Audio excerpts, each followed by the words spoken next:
BGI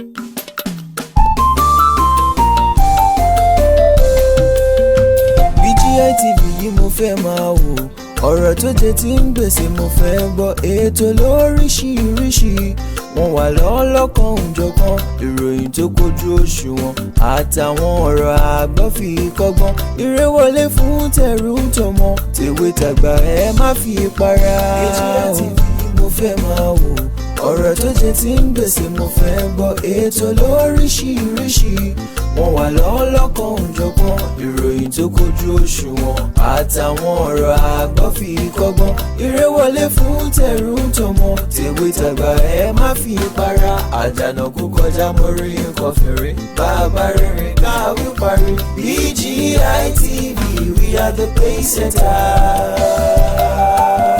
Bàbá gbàgede ìmọ̀ tẹlifíṣọ̀n station tí dòde. Iléeṣẹ́ amóhùnmáwòrán tó mọ bó ṣe ń lọ, tó ní ìròyìn kọ́ńbọ̀kì tó jẹ́ yàjóyàjó, ìròyìn àti ìsọfúnni àtìgbàdégbà, àwọn ètò tó ké pọ́pọ́ filẹ̀ má yí kúò ń bẹ̀, má gbé kúò ń bẹ̀, máa jẹ̀gbádùn ẹ̀ lọ. BGI TV, bàbá gbàgede ìmọ̀ TV. Èdùà Òkè ló dirí ẹwà fákùkọ o, bí ọ̀kín bá tú ìyẹ́ ẹ̀ díẹ̀ ẹwà rẹ̀ àkàlẹ̀ àkà oko. Ẹ kàn sí ẹ̀ka ìpolówó ọjà wa láti bá wa dòwò pọ̀ lórí +234 70 38 22 6160 fún àwọn tí ń bẹ lórílẹ̀‐èdè Nàìjíríà 070 38 22 6160. BGI TV, bàbá gbàgede ìmọ̀ TV, ọ̀gá ni kọ́ń láwùjọ òkúta. Bàbá gbàgede ìmọ̀ tẹlifíṣọ̀n station tí dòde. Ọ̀pá lámbá báyìí ni wọ́n pe ìgò, igbá tó sì fọ́ ní pàǹkárà, ìkòkò tó fọ́ làpáàdì àfọ́kù bíríkì. Ó ní Yorùbá pè lógúlùtù o, alákúgí ó mọ làkólàgì, ìgbàlèwọ̀ ọ̀mà ní fọ́ o. Ìkòkò àti jẹ́wà kò sì ní dàpáàdì lọ́ọ̀dẹ̀ yìí níbi gbogbo tẹ́ ẹ ti ń láǹfààní àti máa wò wá lórí ètò Ojúmọ́ Aláyọ̀.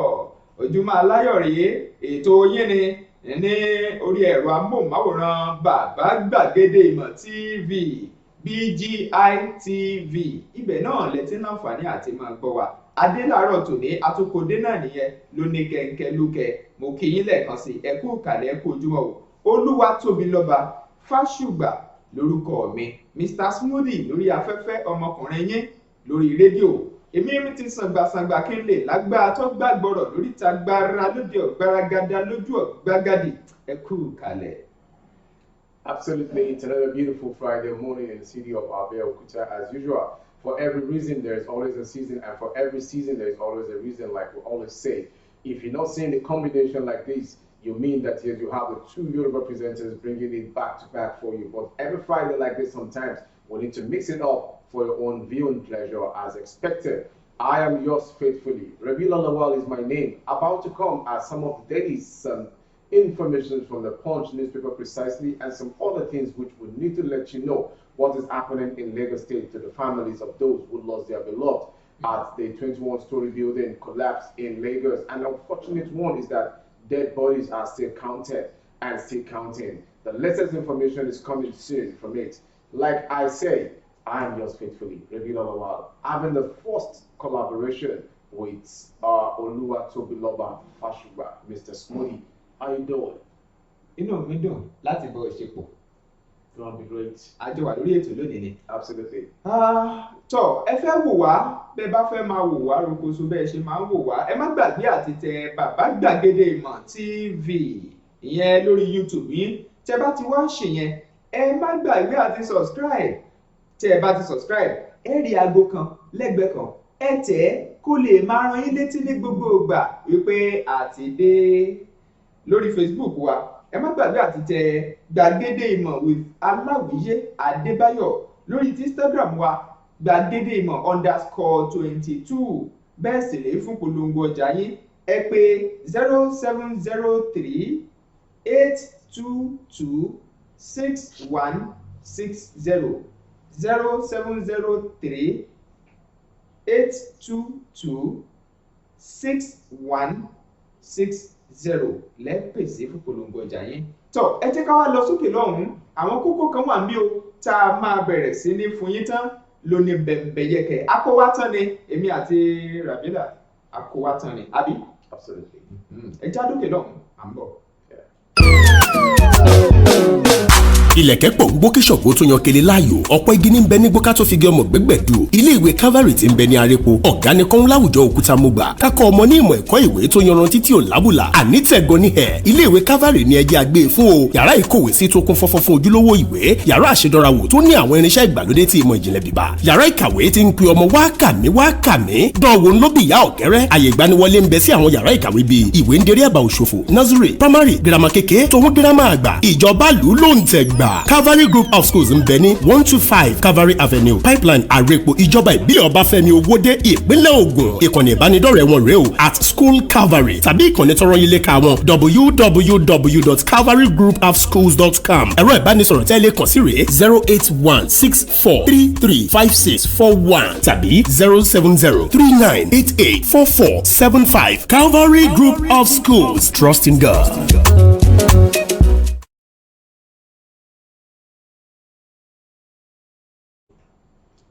ẹ káàbọ̀ padà lójú òpó yẹn bẹ́ẹ̀ ṣe ń wò wá rokoṣo. ọ̀dà ẹja bẹ̀rẹ̀ sí máa mú o nítorí omi gbóná ìpẹlẹnu afàtẹ́lẹwọ́ fọnà kan kì í ṣe dúró parí ìjà. ìròyìn kan wà ń bí kókó ìròyìn ni ó yọjú bòde bọ́rọ́ mo ní kò séwu ń bẹ̀ èmi kọ́ lọ́ọ́ halẹ̀ mọ́ wọ́n kà ọ́ sétí gbọ́ àwọn èèyàn wọn ò lè mọ ti ń lọ nígboro.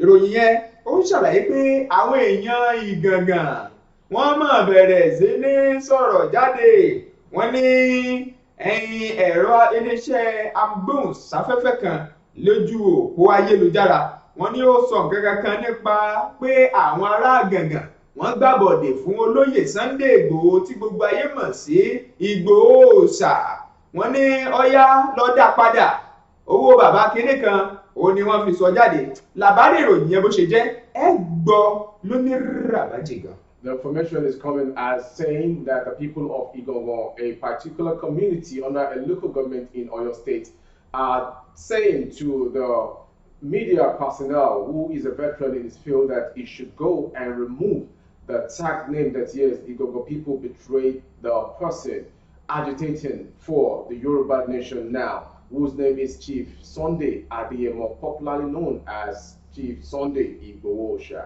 Go and revoke your statement. We never for one day betray Sunday Igboho from Igongo people. Ifá Arímọ̀dún gbé èèyàn rẹ́sì dùn mọ̀ ṣùgbọ́n kò sóhun tó bàgbà ló jẹ́ tó Ifá tá a gbé janlẹ̀ ìwàjà àmọ́ tó jẹ́ pé kò létùtù. Ìyá Abubakar Ṣèkáù mọ̀ sọ̀rọ̀ jáde ó ní ó lóun kábàámọ̀ kó ń bí Ṣèkáù sáyé ẹ fẹ́ gbọ́n tó sọ ẹ máa bá wa bọ̀ lórí ètò Ojúmọ́ Aláyọ̀. The mother of the dreaded leader of the Boko Haram insurgents in the country has said out that she regretted giving birth to Ṣèkáù, and if she had known he is going to become this, more details to come. Ọlọ́pàá kan ti ń darí ọkọ̀ nípínlẹ̀ Èkó tó jẹ́ pé bọ́kọ̀ ń bọ̀ adarí ẹ̀ gbà báyìí ìwọ dúró báyìí kí ohun gbogbo lè máa lọ létòlétò ó ṣe bẹ́ẹ̀ ó ṣekú pa oníkẹ̀kẹ́ márúwá kan ò kọ̀ wá mọ́ síbẹ̀ nìkan ìyẹn gangan ló bí báwọn méjì míì tún ṣe gbẹ́mìí mì nítorí $100 péré ẹ gbọ́ bó ṣe jẹ́ lóní bẹ̀bẹ̀yẹkẹ. Police officer killed 3 during clash with Lagos tricycle riders over 100 naira notes. Ìjọba ìpínlẹ̀ Ògùn gómìnà ìpínlẹ̀ Ògùn fúnra lára rẹ̀ ọmọọba Dàpọ̀ Abíọ́dún òun gan fún rẹ̀ ti sọ̀rọ̀ ó ní ṣe rí nípa ti owó èlé orí ọjà tá a mọ̀ sí VAT yẹn òun gan ṣe tán báyìí pé ti ìpínlẹ̀ Ògùn tìpínlẹ̀ Ògùn ló ṣe tán láti kọ́wọ́ ti àwọn ìpínlẹ̀ míì pẹ̀lú jíjagun ẹ̀ pé ìpínlẹ̀ kọ̀ọ̀kan gbọ́dọ̀ máa gba owó èlé orí ọjà tá a mọ̀ sí VAT àwọn míì a pè ní VAT value added tax ó ní ibi ọ̀rọ̀ dé dúró dandan ńlá dandan ní níbi tó dé dúró yìí lọ̀rọ̀ tí gómìnà ń sọ ẹ gbọ́ bó ṣe jẹ́. The Ogun State Governor, Prince Dapo Abiodun, has voiced out that yes, it is a compulsory payment on the VAT, which we know as value-added tax in states. Ọ̀dà lákòótán ẹjẹ́ tún sáré mú kókó eléyìí jáde síta níbẹ̀ lórí ọ̀rọ̀ ilé tó wó lulẹ̀ ilé alájà 11 tó jẹ́ pé ó gbẹ̀mí àwọn èèyàn ní Ìkòyí nípínlẹ̀ Èkó wọ́n ti bẹ̀rẹ̀ sí kálé ní èjì ẹ̀ta àkójọpọ̀ bí wọ́n bá dé báyìí wọ́n ní àwọn tó ti gbẹ́mìí mì lápapọ̀ wọ́n ti pé 40 lọ́wọ́lọ́wọ́ báyìí gẹ́gẹ́ bí ìròyìn iwájú mi ṣe gbé jáde. From the dead bodies recovered from the rubble in the 21 building collapse at Ikoyi area in Lagos State, we have 40 dead bodies recovered, including the owner of the building and his friend who paid him a courtesy visit. May God repose the soul and give the family fortitude to bear in the loss. Àmín kọ́lọ́run kó ṣe bẹ́ẹ̀ kó dẹlẹ̀ fẹ́ ní rí. A sì ní irú ẹ̀ mọ́ ànírógun àkúfà. Tọ́ ibi ọ̀rọ̀ wá dé dúró yìí àwọn òròyìn ti dúró wọ́n létè ń bọ̀ wọ́n ganú lẹ̀ wọ́n sì tò lọ́wọ̀wọ́ bí ọmọléèwé pé ó yá Tóbi bẹ̀rẹ̀ sí máa kà mí Ràbílà ó yá bẹ̀rẹ̀ sí máa kà mí èdè abínibí lèmi ó fi kà á Ràbílà ó náà ń bẹ̀rẹ̀ sí ká tiẹ̀ lédè Gẹ̀ẹ́sì gbogbo àjọ máa dùn yọ̀ngbàyọ̀ngbà tómi alágbàmọ́nàká yàtọ̀ mìíràn délẹ̀ dáadáa ó dáná jẹ́ ká máa tẹ̀ wájú ìròyìn tó ń bẹ wájú mi nítorí mo ju jí àròyìn tẹ́tọ́ tú ìròyìn wọnú ibi tí ìròyìn gangan wà ìròyìn yẹn ló sọ pé àwọn èèyàn Ìgàngàn wọ́n fọ̀n sóde wọ́n fapá jánu pé wá ń bí o lórí ọ̀rọ̀ ìròyìn kan tó jẹ jáde tí ó jẹ́ pé iléeṣẹ́ agbóhùnsáfẹ́fẹ́ kan lójú òpó ayélujára tó wá ṣe bẹ́ẹ̀ tó sọ pé àwọn èèyàn Ìgàngàn àwọn ló jẹ́ pé wọ́n gbàbọ̀dè fólóyè Sunday Adéyẹmọ tí gbogbo èèyàn pè ní Sunday Ìgbòho wọn ni ó yá kó lọ dá padà bẹ́ẹ̀ kó lọ sọ pé òun sọ mọ́ ó ní ọ̀rọ̀ tán mà sọ jáde nínú ìròyìn iwájú mi níbẹ̀ ni àwọn ẹgbẹ́ kan tó jẹ́ ẹgbẹ́ tó wà fún ìdàgbàsókè Ìgàngàn tí wọ́n ti wá fèsì ọ̀rọ̀ padà wọ́n ní ẹni tó ń gbóhùnsáfẹ́fẹ́ ọ̀hún ló kọ ẹ̀ máa jẹ́ Àkàndá ọ̀rọ̀ Àwíkòǹkò wọ́n ní ibi ọ̀rọ̀ dé dúró lórí ọ̀rọ̀ kan tó sọ lórí ẹnìkan tó ló tún ń ṣe òṣèlú lápá kan ní ìlú Ìgàngàn bó jẹ́ ẹni tó súnmọ́ olóyè Sunday Ìgbòho tímọ́tímọ́ tó ń pè ní ọ̀nàrẹ́bù Túnjí Ọmọlẹ̀wù òun náà pè é nínú ìròyìn tó wà wájú mi àwọn kan máa pè ní Jámbélé ó ní orúkọ àpèjẹ́ táwọn kan fún un àmọ́ bí ọ̀rọ̀ dé dúró wọn ni ó yá kán lọ dá padà ní ọ̀rọ̀ òrí bí ó ṣe sọ rárá ni pé kò tiẹ̀ jọ́ wọn ní àti pé gan bó lèèyàn ti wá sọ pé olóore èèyàn lèèyàn wá fẹ́ kọjú sí olóore èèyàn tó jẹ́ pé ńgbà tí nǹkan ń fi àwọn lápè táwọn Fúlàní tó ń ṣekú pa àwọn èèyàn wọn tó ń fipá bá wọn lájọṣepọ̀ ẹni tó dìde wúyà pé irọ́ o àníṣe òun ní wò yín ran mi ní wò sùn bí ẹni ọkọ̀ jálẹ̀ dérònà kí ìyá wa máa dorí àwọn èèyàn mi òun ó jà fún yín làwọn wà ní àsìkò tó gẹ́ táwọn wà lọ gbàbọ̀dé fún wọn ní kó dá padà ni kò rí bẹ́ẹ̀ níròyìn yẹn ń sọ ó kún bẹ́ẹ̀ bíbà bá sì ṣe kọ́ ni mo ṣe kà á ìgbà tán ti kọ́ kí ló dé tẹ́mi ò ní kà á.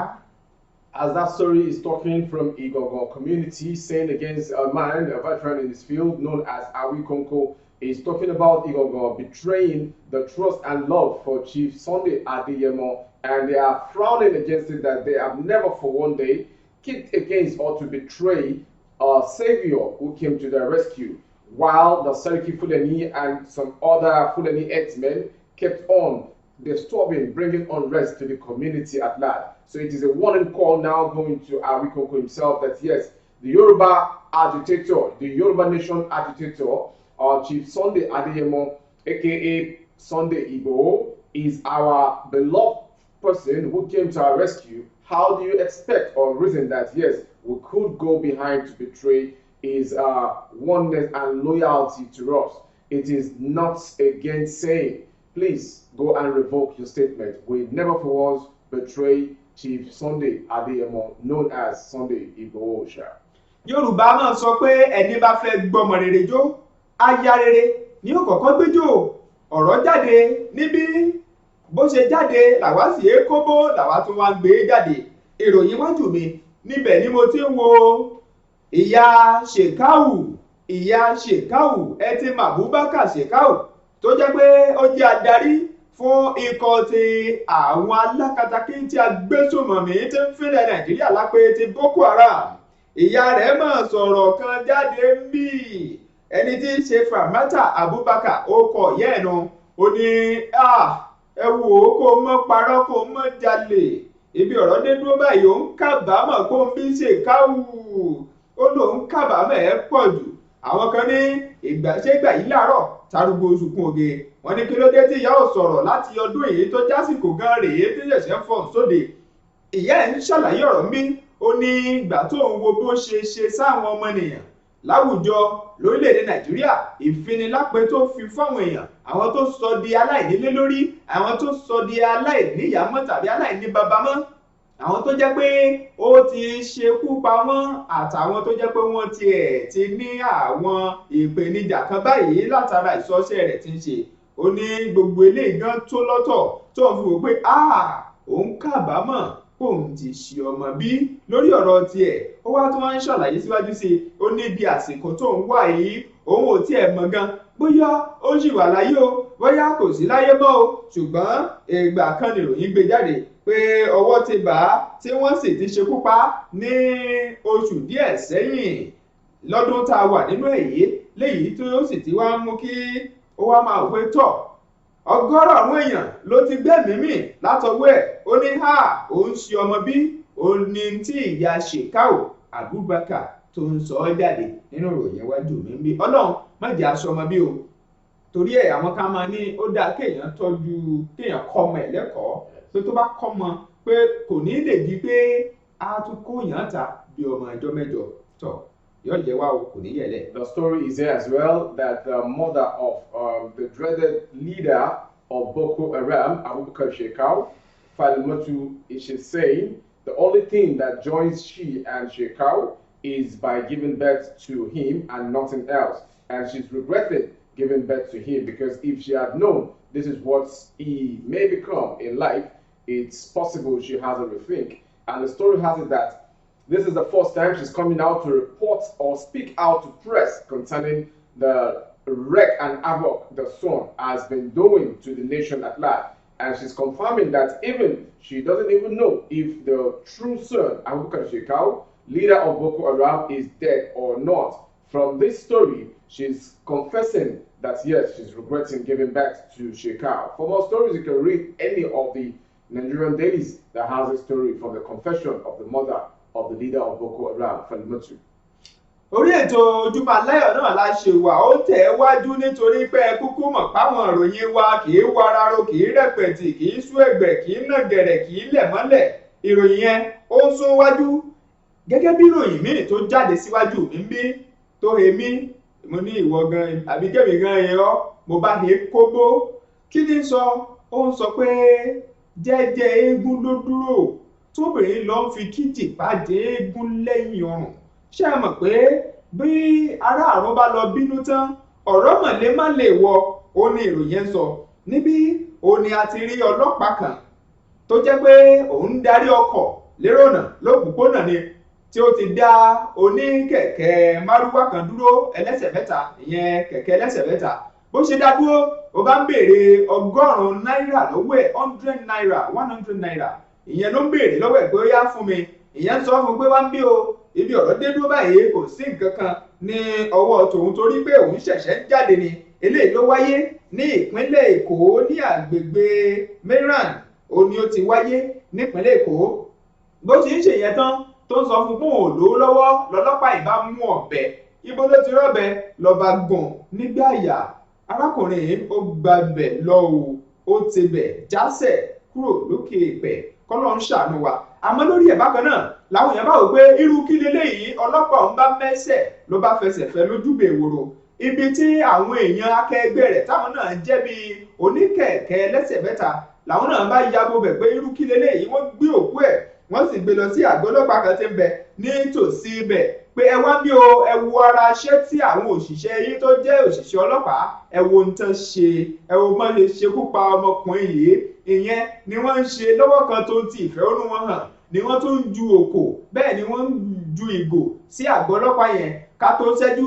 ká tó fọ̀ ní iléeṣẹ́ ọlọ́pàá náà àwọn tí ń bẹ lágọ̀ọ́ ọlọ́pàá ọ̀hún bá bẹ̀rẹ̀ sí ní yìnbọn lọ́wọ́ kan náà wọ́n yìn bá ṣe yin tajútajú náà yìnbọn ibi tá ti ń yìnbọn lọ́tà àbá tún ti lọ bọ ọmọ ọlọ́mọ ọmọ ọdún 17 kan tó jẹ́ atúntáyà ọkọ̀ ṣe tá a mọ̀ sí fọkanáísà òun bí ó dúró sí jẹ́jẹ́ ọta àbọ̀n tún ti bà á ló tún mẹ́mí ẹ̀ lọ.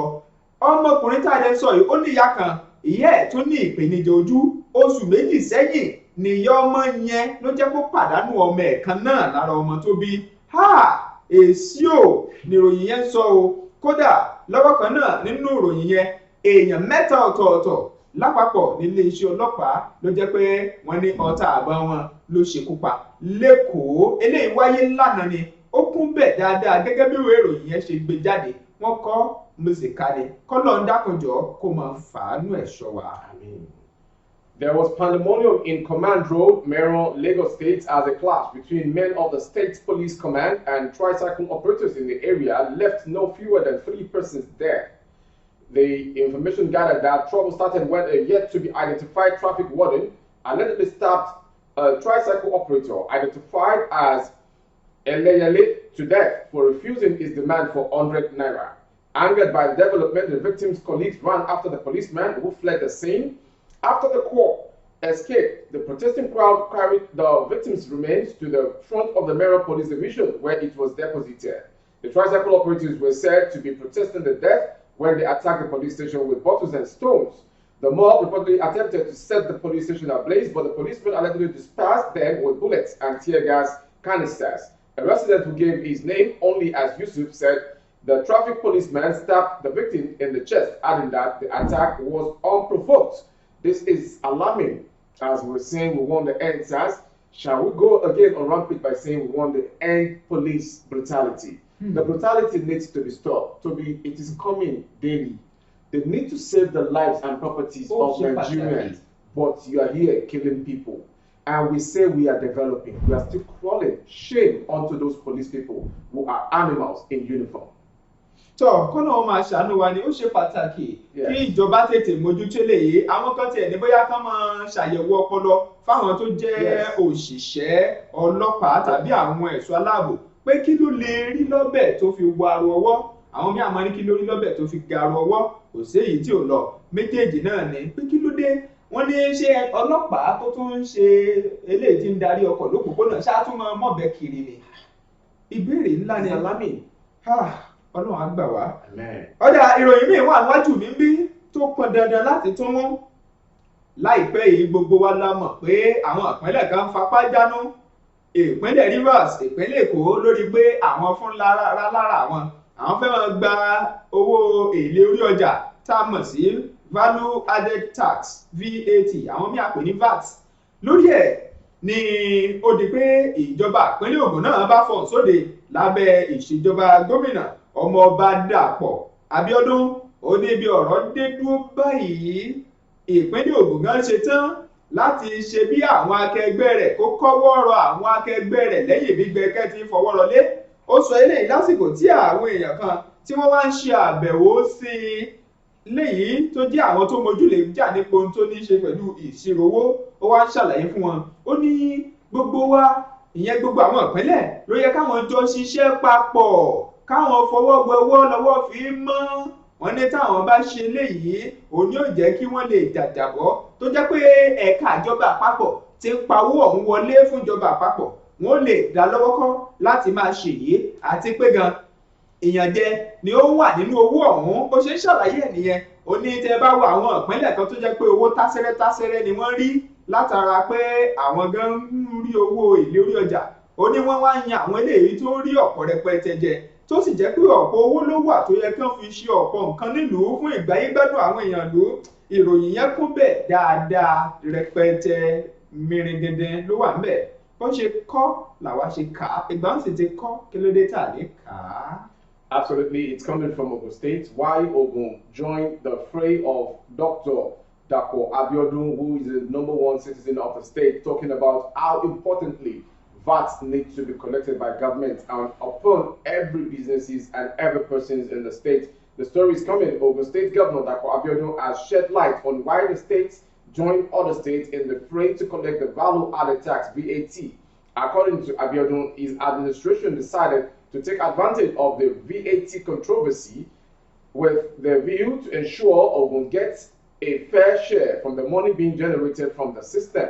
The government stated this when he played host to members of the Institute of Chartered Accountants of Nigeria, ICAN, in his office at Okemos from Abeokuta. He explained further that despite the huge revenue being generated from VAT, the state share does not reflect what it generates, insisting the state action on the issue was to ensure fairness. For more of the stories, you can read more from the Nigerian dailies. Ọ̀dà ìròyìn mìíràn tó jáde níbí ìwé ìròyìn Punch ló pọ́ǹtì ẹ̀ ta lómi pọ̀pọ̀mpọ̀m níbẹ̀ ó sọ pé lórí ilé tó dàwó lulẹ̀ ilé alájà 21 nípínlẹ̀ Èkó wọ́n ní náà tó ti bẹ̀rẹ̀ sí tún ṣàkójọpọ̀ àwọn èèyàn tí wọ́n ti rí tó jẹ́ pé wọ́n ti gbẹ̀mímì láti ibi ilé tó wó palẹ̀ táwọn èèyàn sì há sáàrin ilé ọ̀hún wọ́n ní ó ti pé 40 báyìí níye gẹ́gẹ́ bí ìròyìn yẹn ṣe fi sóde wọ́n ní 40 yìí ni àkójọpọ̀ tí wọ́n sì rí títí di àsìkò táwọn á fi rí ìròyìn yẹn tá a sì gbé tá a ń kà á tó ń ṣàfihàn pé kọ́lọ́hún kó máa ṣàánú wa ni àwọn tó jẹ́ 9 ọ̀tọ̀ọ̀tọ̀ tí ẹgbẹ́ wọn ti dóòlà ọ̀nà ló sì wà lákọọ́lẹ̀ pé wọ́n sì ti dóòlà táwọn kan nù wọ́n sì ń gba ìtọ́jú lọ́wọ́ kọ́lọ́hún kó máa ṣàánú wa ni o ogun kílé máa wó èyí kọ́lọ́ máa yọ wá nípínlẹ̀ Èkó lẹ́yìn bí ọjọ́ kan lẹ́yìn ìgbà yẹn ló di pé ilé míì náà tún ṣe bẹ́ẹ̀ tó tún dà wó lulẹ̀ ilé alájà 2 tọ́ Ọlọ́run dákun gbà wá oníròyìn wá gbójú òkè ó gbójú wọlẹ̀ ó ní Ọlọ́run máa ṣọ́ wa lórílẹ̀‐èdè yìí. Amen. That story is here. The dead body of the developer of the collapsed building, 21-story building at Gerrard Road, Ikoyi, Lagos, Femi Oshibono, was retrieved from the rubble on Wednesday. Assured that the information is coming that yes, over 40 people are being discovered or recovered from the rubble of the story building. May God continue to salvage and protect us. Amen. Many of them are still underworking in this uncompleted building. Some parts are completed though, but can we say that we shouldn't go out to find money to make ends meet? Many workers were on working sites that very day before the collapse of the building. May God continue to protect us on everything we lay our hands on as the day breaks for our daily needs. And may God give the families of those who lost their beloved in this rubble the fortitude to bear the loss. Tọ́ Ojúmọ́ Aláyọ̀ náà lètò tẹ́ ti ń gbọ́ tẹ́ sì ti ń wò wá rokoṣo látẹ̀ẹ̀kan ẹ má gbàgbé pé ẹ fẹ́ máa wò wá lóòrèkóòrè ẹ sì fẹ́ máa tẹ̀lé wa lójú òpó ti YouTube wa ẹ tẹ Bàbá Gbàgede Ìmọ̀ TV tẹ́ bá ti tẹ̀ ẹ́ tán ẹ rántí láti subscribe ẹ máa rí kíní aago kan lẹ́gbẹ̀ẹ́ kan aago yẹn ẹ tẹ̀ ẹ́ kó lè máa fi ìránnilétí fún yín lóòrèkóòrè tá a bá ń gbé àwọn ètò wa tuntun yọ tọ̀ ẹ jẹ́ ká lọ sókè lọ́hùn-ún tí a bá padà dé á tẹ̀síwájú láti yànnàná lára àwọn ìròyìn eléyìí tá a ti kà sétí gbọ̀yìn láàárọ̀ òní. Absolutely. ilẹ̀kẹ̀ pọ̀ ń gbó kí ṣọ̀gbó tó yan kele láàyò ọ̀pọ̀ igi ní bẹ ní gbóká tó fi gé ọmọ gbẹ́gbẹ̀dù ilé ìwé Calvary tí ń bẹ ní arepo ọ̀gá ni kọ́ń láwùjọ òkúta mọ́gbà kákọ́ ọmọ ní ìmọ̀ ẹ̀kọ́ ìwé tó yanrantí tí ò lábùlà àní tẹ̀gàn ní ẹ̀ ilé ìwé Calvary ní ẹjẹ́ àgbé fún o yàrá ìkówé sí tó kún fọ́fọ́ fún ojúlówó ìwé yàrá àṣedọ́rawò tó ní àwọn irinṣẹ́ ìgbàlódé tí ìmọ̀ ìjìnlẹ̀ bíbá yàrá ìkàwé tí ń pe ọmọ wá kàmí dánwò ńlọ́bì ìyá ọ̀kẹ́rẹ́ àyè ìgbaniwọlé ń bẹ sí àwọn yàrá ìkàwé bíi ìwé ń derí àbá òṣòfò nursery primary girama kékeré tòun girama àgbà ìjọba lù ló ń tẹ̀ gbà Calvary Group of Schools ń bẹ ní 125 Calvary Avenue Pipeline Àrèpò ìjọba ìbílẹ̀ Ọbáfẹ́mi Owódé ìpínlẹ̀ Ògùn ìkànnì ìbánidọ́rẹ̀ẹ́ wọn rèé o @School Calvary tàbí ìkànnì tọrọ yín léka wọn www.calvarygroupofschools.com ẹ̀rọ ìbánisọ̀rọ̀ tẹ́lẹ̀ kàn sí rèé 08164335641 tàbí 07039884475 Calvary Group of Schools, trust in God.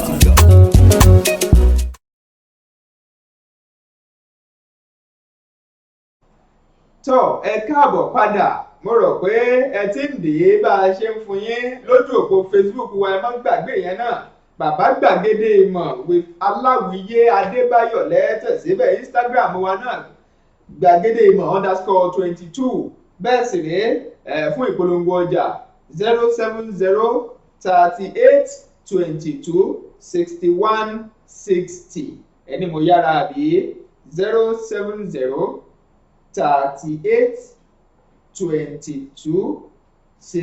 07038226160 ẹ wo wọ́n ṣàlẹ̀ amóhùnmáwòrán yẹn ẹ rí ẹ̀rọ ìbánisọ̀rọ̀ yẹn bẹ̀ kẹ́ ẹ máa dé.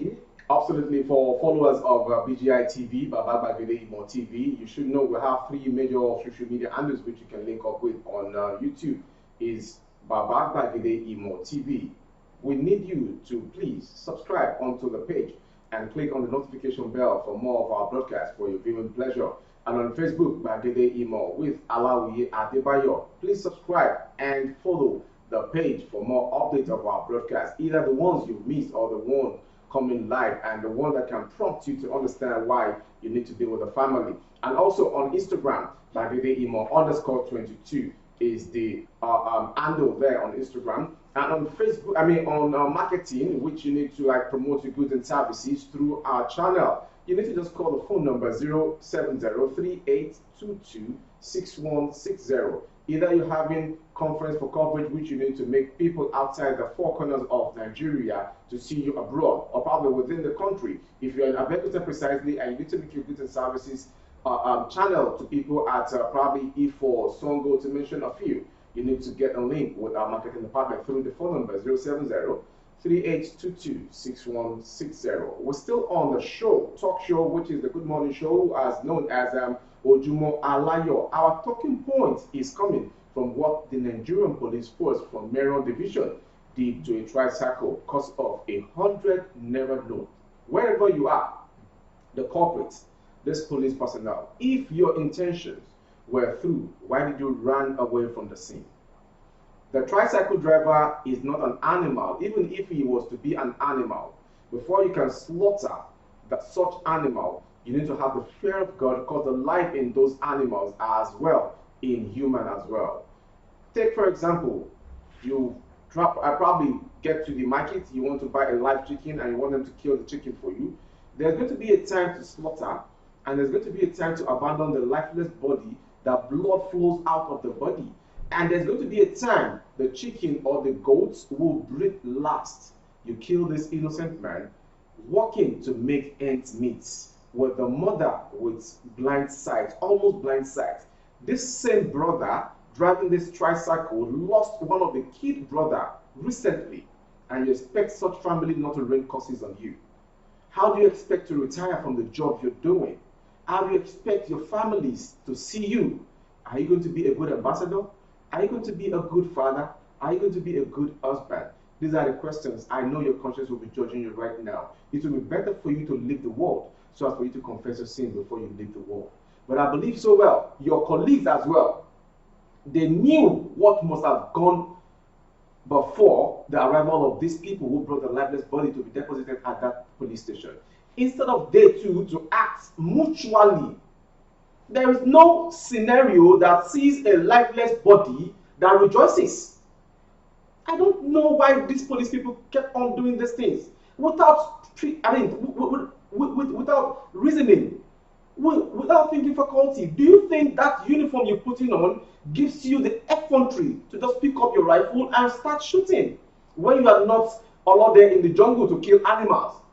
Even if you have to kill animals in the jungle, you are either killing them for feeding your family, or you are killing those animals for sales, so as for you to put money in your pockets. I know our fans are understanding my depression and annoyance while I'm speaking in this tongue. A man was killed, broad daylight, no arrests, no question, no query. Let's keep asking these people in the Nigerian police force and whatever force that we have in this country. Do not kill your fellow human being, but let's keep asking, who gives the order for the trigger to be taken down before the bullet comes out? It's so disheartening. Àwọn ọlọ́pàá tún wá lọ ń ráwọ́ tó àwọn tó tún ṣèfẹ̀hónú ẹ̀yẹn, wọ́n tún ti àwọn kan mọ́lé báyìí. Lọ́wọ́lọ́wọ́ báyìí wọ́n kó àwọn kan lára àwọn tó ṣèfẹ̀hónú hàn tán bínú pé ẹ ti pa oníkẹ̀kẹ́ márúwá ó yá kíní kankan, wọ́n tún mú lára wọn, wọ́n tún kó wọn to the tail. Tó lè jẹ́ pé àwọn èèyàn wò pé kò yẹ kó rí bẹ́ẹ̀, àti pé ṣé ẹ̀kọ́ tí wọ́n fi kọ́ wọn ni pé tí irú ipò bẹ́ẹ̀ bá ti dé kí wọ́n bẹ̀rẹ̀ sí ní máa yin ìbọn straight bullets tó fi wá lọ bọ ọmọ tó jẹ́ pé iṣẹ́ rẹ̀ ní í ṣe níbi tó dúró sí títí ń ṣe táyà ọkọ̀ ọ̀tá àbọ̀ bá irú ìyá ọmọ bẹ́ẹ̀, irú ìrora wo lẹ rò pé ẹ fẹ́ kó tún ní kún ìrora tó wà nílẹ̀? Ọmọ ẹ̀ kan ṣẹ̀ṣẹ̀ kú lóṣù bíi 2 sásìkò yẹn ni, èsì o ẹ bá bẹ̀rù Ọlọ́run. Yàtọ̀ sí yẹn láwọn orílẹ̀-èdè tó láàmìlàkà à ń rí wọn wọ́n ní kinní kan wọ́n pè kinní kan ní pẹlẹbẹ báyìí ni Eldet card. tó máa fi dáàbò bora wọn tó yẹ pé tíru ipò nǹkan bẹ́ẹ̀ bá wà kọjá kan máa ju oríṣiríṣi nǹkan sí wọn jù bẹ́ẹ̀ lọ wọ́n á gbé nǹkan yẹn dání láti máa fi dáàbò bora wọn ìyẹn ìkan àwọn míì á máa lo olómi water bullet àbẹ̀rẹ̀ ṣe pé wọ́n á máa lò ó tó jẹ́ pé irú báwọn yẹn ṣe bọ̀ ok ẹ̀ ń tẹ́ bá da omi lù tó jẹ́ pé ó ṣubú pẹ̀lú omi kò ní lè ṣe léṣe púpọ̀ a ní rọ́bà bullet tó burú àwọn nǹkan yẹn ó jẹ́ ẹ̀kọ́ tí gas wà ń bẹ̀ kí ló dé àti pé gan táná máa ṣerú ẹ̀ sí tínú ẹ̀ máa dùn tí ò ní bínú pé torí náà ìjọba yẹn kan mú ọwọ́ gidi fi mú eléyìí nítorí tá a bá ní ká wò ó ọ̀pọ̀ ìgbà ló jẹ́ pé àwọn ọlọ́pàá a máa ṣekú pẹ̀lú míì lọ́nà tí ò tọ́. Toby, another question I have for you is this matter which is coming up. This is not the first time, Toby. This is not the second time. This is not even the 10th time. Nigerian police stations we have in this country, I have lost counts. There are many. In Abeokuta precisely, let me say, Adaton, Oketoku, Eleweran. Ordinarily, we cannot see a police station and smile that yes, we are safe to go in there. Exactly. They need to have psychological tests before giving them this job. Probably maybe they've been taking drugs, hard drugs before becoming this personnel. You can imagine. Toby, another point is this again. If those mayoral police division are families of one of these tricycle, I understand that the brutality would have been meted more than this. Kíni kan tún wà ní wọ́n ní ọlọ́pàá tó gún oní kẹ̀kẹ́ márúwá yẹn tó gùn wọ́n ní wọn àmọ́. Can you imagine? Is it possible for somebody to put on a warding traffic uniform and you say you do not have record of him working at your mayoral station? The DPO, you need to be summoned by the IGP. The commissioner of police, the commissioner of police in Lagos State, I know he is well-to-do. He knows what to do. I know if truly they want to work and make peace reign, can you bring back the soul of this departed person? That is number one. How can a traffic warden officer get something to stop a tricycle driver to death? Ìbéèrè kan tiẹ̀ ni mo fẹ́ béèrè níbi àdéhùn. Yes. Ṣé àwọn tó ń darí ọkọ̀ lópòpónà tó jẹ́ ọlọ́pàá ṣé wọ́n máa ń fún wọn ní àṣẹ lára nǹkan tí wọ́n kẹ́kọ̀ọ́ lé lórí pé kán máa mú irú ọ̀bẹ kiri ni? I wonder. Or is it this tool with you use in shooting this person, stabbing him to death? It is alarming. But I pray, if you are not arrested, if you are not queried, if you are not sacked from that police job, by the special grace of God that holds today, your family too will mourn over you. We are tired of mourning our brothers and sisters on just peaceful protests. Why killing people? Why killing Nigerians? 100 naira. What can he have? Even bottle mineral now is 150. This policeman, you should be ashamed of yourself. And I pray your conscience will be the one to knock you off this mother earth. Because it's so painful. It's so painful. Ní ṣókí kí á tó máa lọ, àwọn kan tiẹ̀ sọ pé bóyá kan fi kún owó iléeṣẹ́ ọlọ́pàá ni ó jẹ́ kí lè dínwó kù. Àwọn kan ní láyé bọ́n fi kún náà. They'll still indulge in this. Pé ìwánú ọmọ ní jó máa sòkí gbẹ́. Absolutely. Tọ́ ẹ já mọ sẹ́nu rómi àdáda dídùn yìí nítorí ààyè òfẹ́ ọjọ́ ti lọ. Lórí ètò Ojúmọ́ Aláyọ̀ ní ìkànnì BGI TV Bàbá Gbàgede Ìmọ̀ TV.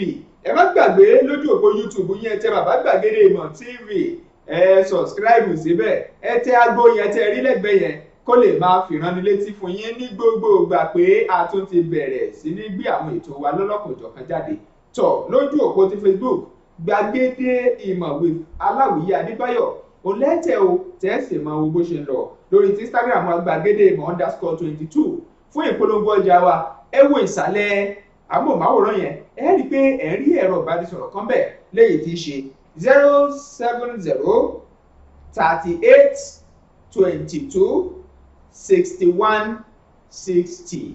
Ẹ ṣé púpọ̀ tẹ́ ń tẹ́tí gbọ́ wa o ìpéjú là láfilà nítorí kò sí bá a ṣe mọ̀ ẹ́ dé mọ̀ gẹ̀tò ìpéjú ni ìpé ìgbéjú làlá fìlà bí fìlà bá kọjá pé ìgbéjú á ní bàbá ṣé ò sí nǹkan ẹ̀jẹ̀ á máa ṣẹ̀dúró níbi àdédò yìí Olúwatóbilọ́ba Fásùgbà lórúkọ mi ẹ ṣeun púpọ̀ ó dìgbà kan náà. Special thanks to everyone who made this program a wonderful one, and subsequently more broadcasts coming from here. Possibly you could have Baba himself on the Yoruba Nation now, if time permits us. Do not hesitate to remain here with us on this BGI TV channel, the very place you need to be for more updates.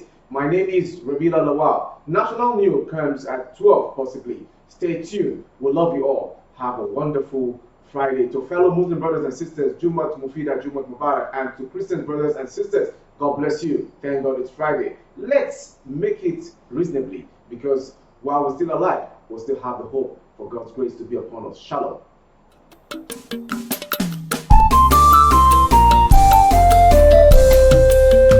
BGI TV yìí mo fẹ́ máa wò ọ̀rọ̀ tó jẹ tí ń gbèsè mo fẹ́ gbọ́ ètò lóríṣiríṣi wọ́n wà lọ́lọ́kan òjọ̀kan ìròyìn tó kojú òṣùwọ̀n àtàwọn ọ̀rọ̀ àgbọ́ fi kọ́gbọ́n eré wọlé fún tẹ̀rù tọmọ tèwe tàgbà ẹ má fi para. BGI TV yìí mo fẹ́ máa wò ọ̀rọ̀ tó jẹ tí ń gbèsè mo fẹ́ gbọ́ ètò lóríṣiríṣi wọ́n wà lọ́lọ́kan òjọ̀kan ìròyìn tó kojú òṣùwọ̀n àtàwọn ọ̀rọ̀ àgbọ́ fi kọ́gbọ́n eré wọlé fún tẹ̀rù tọmọ tèwe tàgbà ẹ má fi para àjànà kú kọjá mórí nǹkan fèrè bàbá rere káwí parí BGI TV we are the pace setter. Bàbá Gbàgede ìmọ̀ tẹlifíṣọ̀n station tí dòde.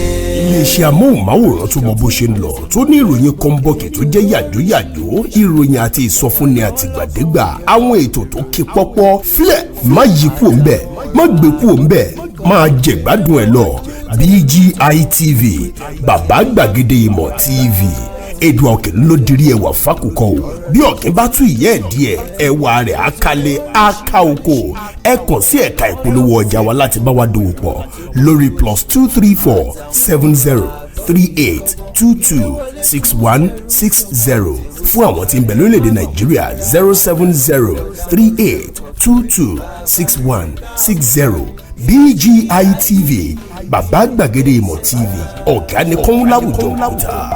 Bàbá Gbàgede ìmọ̀ tẹlifíṣọ̀n station tí dòde.